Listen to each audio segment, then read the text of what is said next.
Hello NEET aspirants, welcome to knowledge with दी। मैं दीप्ति बंसल। आज ये स्पेशल वीडियो है उन बच्चों के लिए जो डॉक्टर बनना चाहते हैं और उन पेरेंट्स के लिए भी जो अपने बच्चों को डॉक्टर बनाना चाहते हैं। इस वीडियो में हम ना तो नीट काउंसलिंग के कट ऑफ की बात करेंगे और ना ही आपके बजट की बात करेंगे। ये वीडियो हम आपके लिए लेकर आए हैं आपको अवेयर करने के लिए कि एक्चुअली अभी क्या हो क्या रहा है।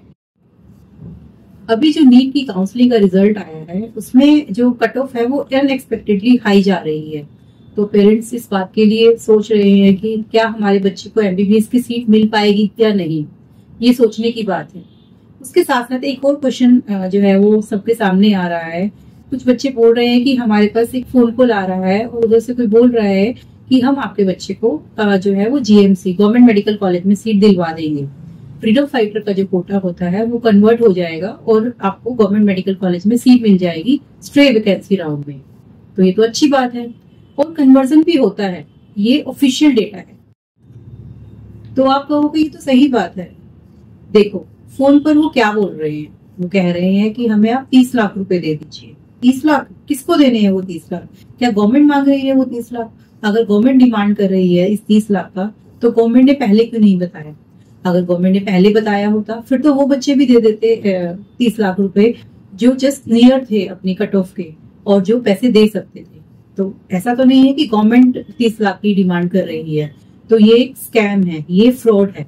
चलिए इसकी जो डिटेल है मैं आगे आपको वीडियो में बताती हूँ। इनिशियली होगा क्या, वो आपसे 5 या 10 लाख की डिमांड करेंगे या वो ऐसा कहेंगे कि ठीक है कोई बात नहीं, आप में 30 लाख आपको जब सीट अलॉट हो जाए गवर्नमेंट मेडिकल कॉलेज में आप तब दे देना। तो जब आप 5 या 10 लाख रुपए की पेमेंट कर देते हैं तो उनका जो फोन है वो बंद हो जाता है, आप उनके साथ कांटेक्ट नहीं कर पाते। ऐसा केस अभी का ही नहीं है, लास्ट ईयर भी एक केस सामने आया था जिसमें एक पेरेंट ने 10 लाख रुपए की पेमेंट जो है वो काउंसलर को कर दी थी। इसके अलावा जो काउंसलिंग की क्वेश्चन बनी है वो तो अलग से जाती ही है और उस बच्चे को गवर्नमेंट मेडिकल सीट नहीं मिली और बाद में फिर वो पेरेंट्स पूछते हैं कि क्या वो हमारे 10 लाख वापिस हो जाएंगे। अब ये वीडियो हम बना के रहे हैं, ये जो कॉल्स हैं ये बच्चों के पेरेंट्स को किए जाते हैं और उनको इमोशनली ब्लैकमेल किया जाता है। उनको कहा जाता है कि आपके बच्चे तो बहुत डिजर्विंग हैं, इस साल तो नीट का पेपर ही बहुत टफ आया था, 30 लाख के आपके बच्चे के फ्यूचर से बढ़कर हैं। अगर आपके बच्चे को 30 लाख रुपए में एक गवर्नमेंट मेडिकल कॉलेज मिल रहा है तो क्या बुराई है? तो एज अ पेरेंट्स आप सोचते हैं बात तो ठीक है, अगर 30 लाख रुपए पे करके अगर मेरे बच्चे का साल बच रहा है और उसको गवर्नमेंट मेडिकल कॉलेज मिल रहा है तो ठीक है, आप एज अ पेरेंट ओके कर देते हैं। ये फ्रॉड क्यों है?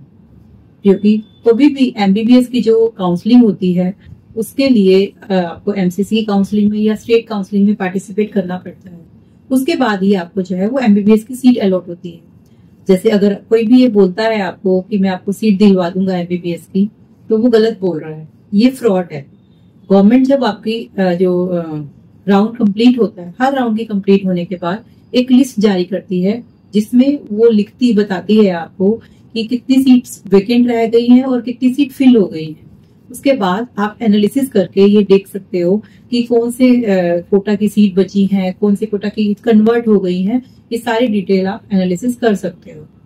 और जैसे कि हमने बात की थी सीट कन्वर्जन की, ये एक नॉर्मल रूल है, ये जेन्युइन प्रोसेस है।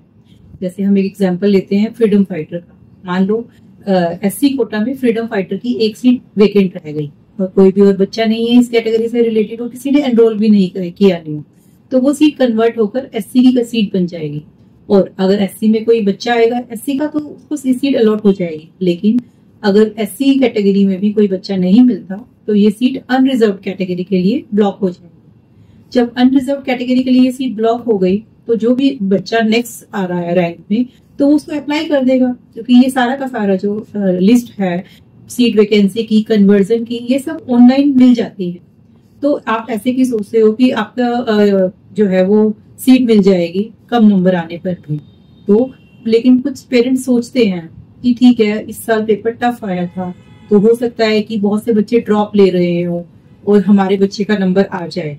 लेकिन आप सावधान रहिए, आप इस स्कैम से दूर रहिए। जब भी आपको अपने बच्चे को काउंसलिंग में बिठाना है या कोई भी एमसीसी की सीट लेनी है तो आप एमसीसी के थ्रू ही जाइए और आप अलग से कोई भी स्कैम के चक्कर में मत फंसिए।